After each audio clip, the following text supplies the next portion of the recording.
Hello les amis et bienvenue pour une nouvelle review. Aujourd'hui je vous présente le Cute and Creepy Tarot de Misha Nagelvoort qui est un tarot auto-publié que vous pouvez trouver sur son site mishaart.com. Voilà. Vous trouverez facilement. Alors on a un livre compagnon, on a plusieurs choses qu'elle envoie en fait, qu'elle envoie avec le deck. Elle envoie des petites cartes comme ça. En fait, ce sont des cartes de visite, hein, où vous avez toutes les infos. Voilà. Mais je trouve ça super mimi. Puis après, voilà, il y en a d'autres aussi. Alors c'est un art vraiment qui est mignon et qui est en même temps un peu bizarre, donc voilà, de cute and creepy. Donc elle envoie plusieurs cartes comme ça, je trouve ça super sympa.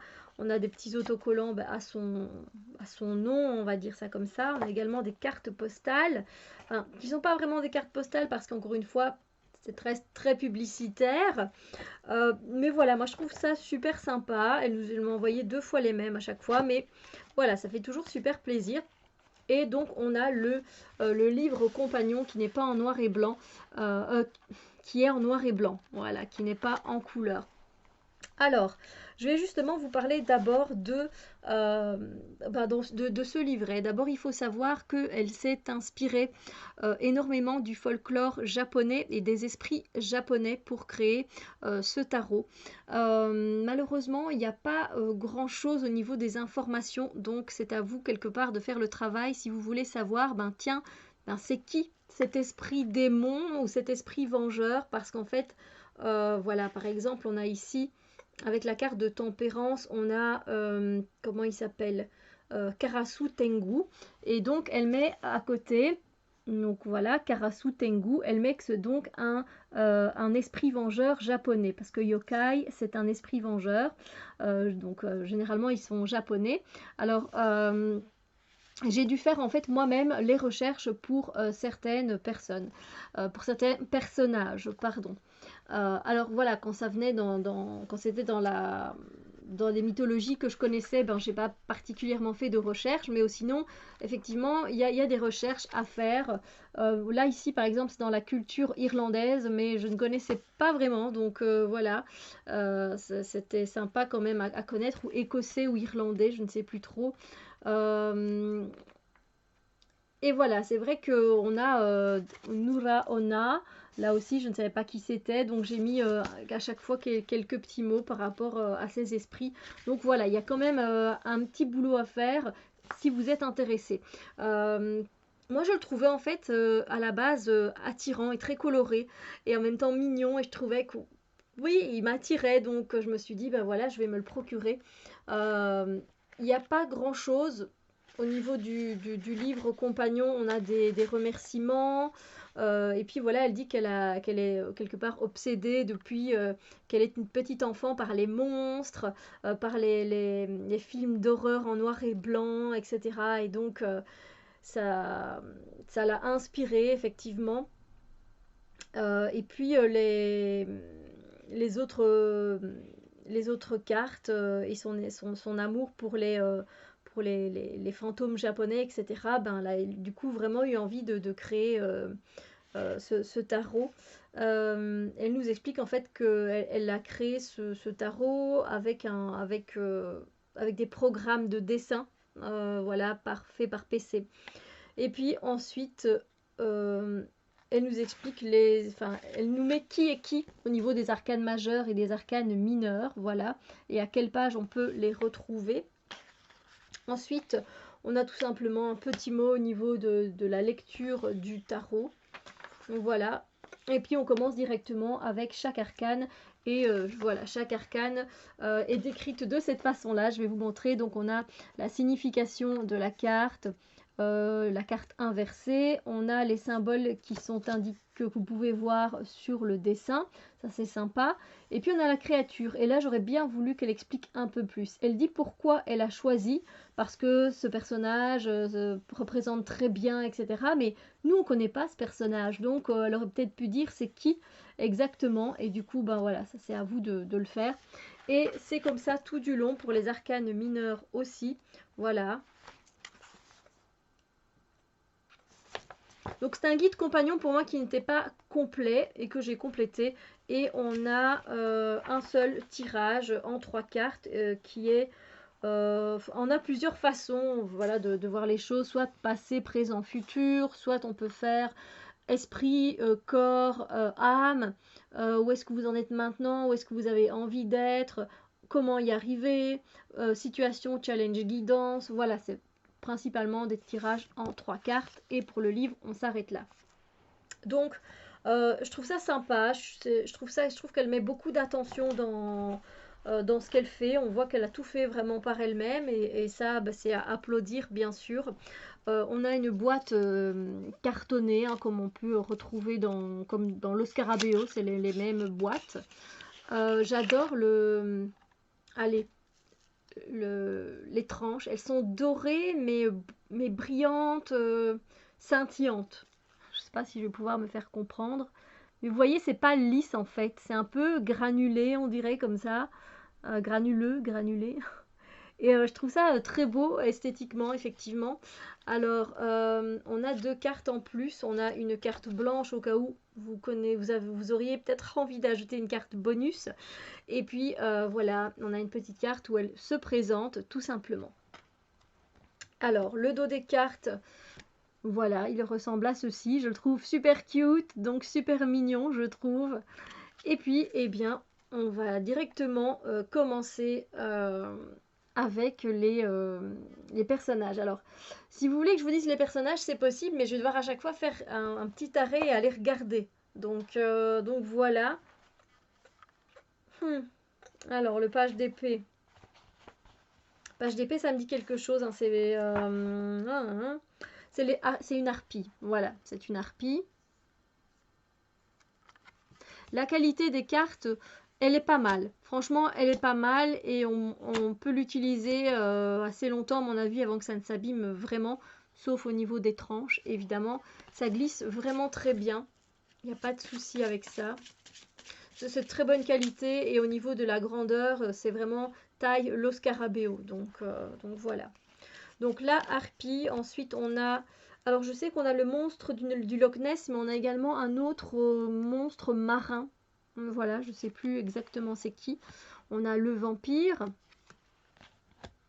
Ici, la force, je ne sais plus exactement qui c'est.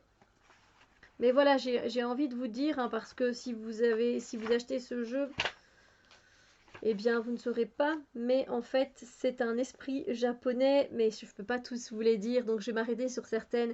Donc, pour la carte de la force, en fait, on a une créature fantastique japonaise qui se nourrit des rêves et des cauchemars, et qui est en fait un tapir. Voilà, c'est un peu particulier. Voilà, je vais m'arrêter, disons, sur une ou deux, comme ça vous avez une idée. On retrouve bien Méduse ici, Médusa. On retrouve la sorcière. Donc, il y a pas mal d'archétypes, du coup. Il est très coloré, moi je l'aime vraiment beaucoup. Ça,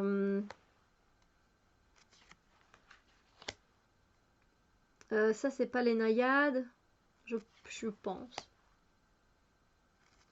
Voilà, il a un côté très décalé.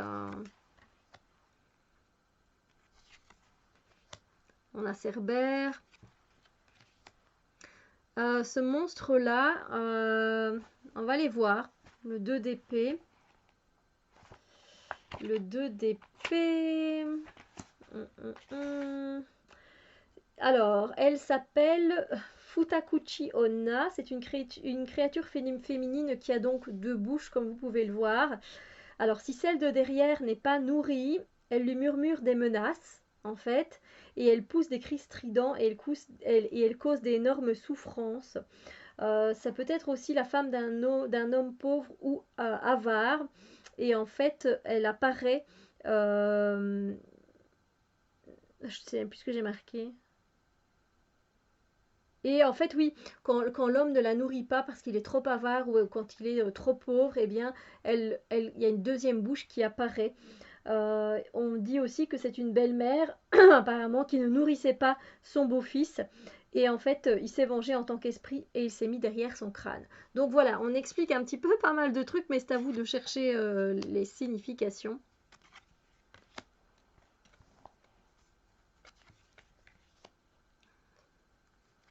Donc voilà, je pense que ça pourrait peut-être plaire à certains d'entre vous, peut-être pas. Euh,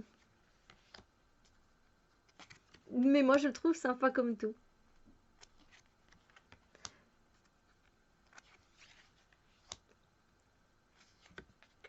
Et alors, des fois, on croit reconnaître des personnages et en fait, c'est vraiment issu de la culture japonaise. Donc, c'est assez intéressant.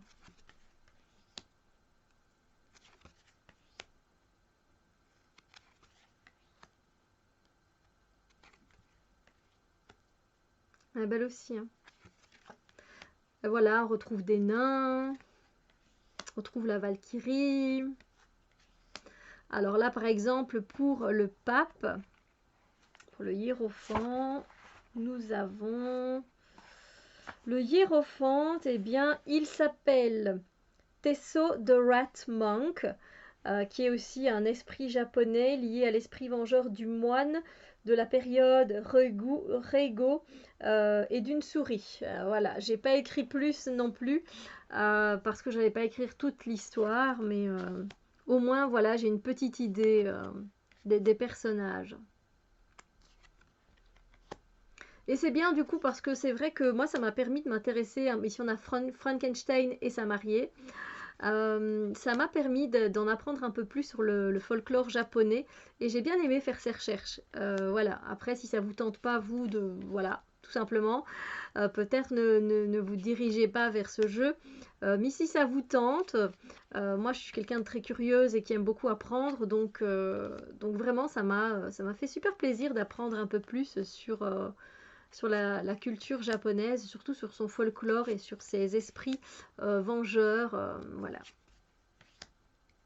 C'est un deck que je trouve très original, qui est vraiment basé, les momies, sur le Rider Waite, évidemment. Là aussi, on pourrait croire que c'est une déesse grecque ou romaine, mais vraiment pas en fait. C'est encore différent. L'histoire pour la justice, nous allons aller voir pour la justice. Pour la justice, elle s'appelle Noperabo. Et en fait, c'est un fantôme sans visage qui joue des tours aux humains ou punissent leurs victimes s'ils ont été trop méchants. La gargouille, Groot. Voilà, il y a quelque chose qui me plaît dans ce jeu. Et on retrouve évidemment Baba Yaga.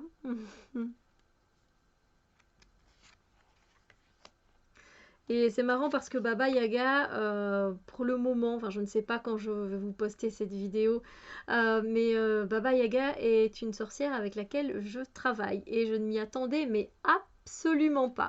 Donc voilà. Peut-être que c'est là le Loch Ness et l'autre, je ne sais plus. Je vous ai dit qu'il y avait deux monstres marins différents. Voilà, je trouve qu'elle a un très bel art. Moi, j'aime vraiment beaucoup. J'aime le fait que ce soit coloré. Et j'aime le fait de pouvoir en apprendre un peu plus au niveau des personnages. Voilà, on retrouve un génie.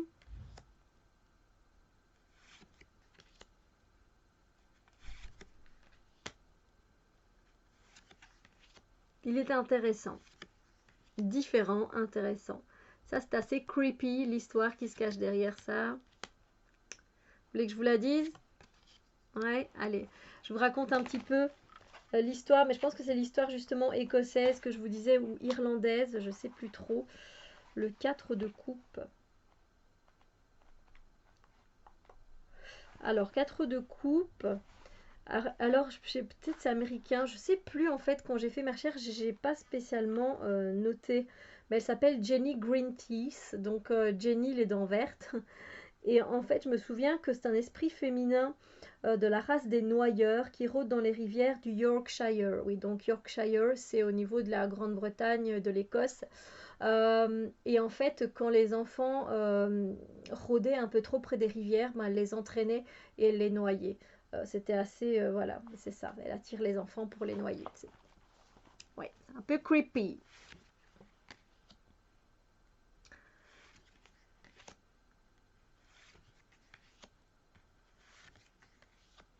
Et si vous voulez, un petit dernier pour la fin, le 4 de Pentacle, on pourrait dire que c'est un peu la reine des neiges. La reine des neiges. Et en fait, c'est Yuki Onna. Et j'ai déjà lu le conte de Yuki Onna. Vous pourrez retrouver ce conte dans le livre des grands, le grand livre des esprits de Noël de je ne sais plus qui. Je le vois là de loin. Et moi, ça m'avait attiré en fait. Et effectivement, Yuki Onna, ben, en fait, oui, c'est la reine des neiges japonaise. Voilà. Mais là encore, il y a toute une histoire liée à ça. C'est encore différent de la Reine des Neiges, j'ai envie de dire, qu'on a pu voir chez Disney, hein. Voilà.